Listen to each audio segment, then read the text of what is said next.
यह कहानी है राजस्थान के कुलधरा की, जहाँ के लिए कहा जाता है कि वहाँ से रातों रात लोग अपने घर छोड़कर चले गए थे। यह बहुत हैरानी की बात है कि आखिर गांव के सभी लोग अपने घर छोड़कर क्यों जाएंगे। इस कहानी की वजह से ही आज लोग उस गांव में जाना पसंद नहीं करते हैं और कहा जाता है कि उस गांव में भूतों का बसेरा है और इस वजह से ही लोग वहां नहीं जाते हैं। ऐसे में जानते हैं कि आखिर इस गांव की कहानी क्या है और किस वजह से यहाँ लोग जाना पसंद नहीं करते हैं। इसके साथ ही यह भी जानेंगे किस आधार पर इस जगह को भूतिया स्थान कहा जाता है। आज भले ही इस गांव से जुड़े एक रहस्य बने हुए हैं, लेकिन जानते हैं आखिर इस गांव की कहानियाँ क्या है। यह गांव राजस्थान के जैसलमेर से करीब 20 किलोमीटर दूरी पर है, जिसका नाम कुलधरा है।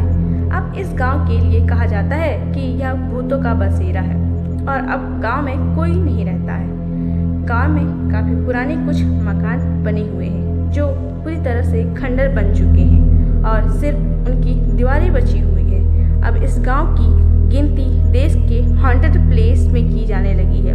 कहा जाता है कि करीब 200 साल से यह गांव इसी तरह वीरान है। रात में यहाँ जाने को मना है, वैसे लोग दिन में जाने से भी डरते हैं। आज भले ही इस गांव को भूतिया समझकर यहाँ जाना पसंद नहीं करते हैं, लेकिन एक वक्त ऐसा था जब यहाँ काफ़ी चहल पहल हुआ करती थी। मान्यताओं और लोगों के लिए कहानियाँ के हिसाब से यह एक पलीवाल ब्राह्मणों का गांव था।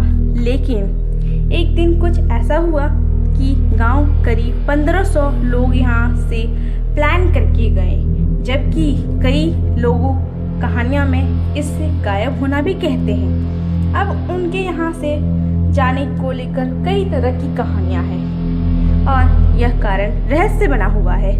कहा जाता है कि यहाँ के मंत्री हुआ करता था जिसका नाम सलीम सिंह था। सलीम सिंह काफ़ी क्रूर माना जाता था और गांव वालों उसकी हरकतों और उसके अत्याचार से परेशान थे। यह भी कहा जाता है कि वो वसूली किया करता था और गांव वालों को शोषण करता था। उससे परेशान होकर गांव छोड़ दिया।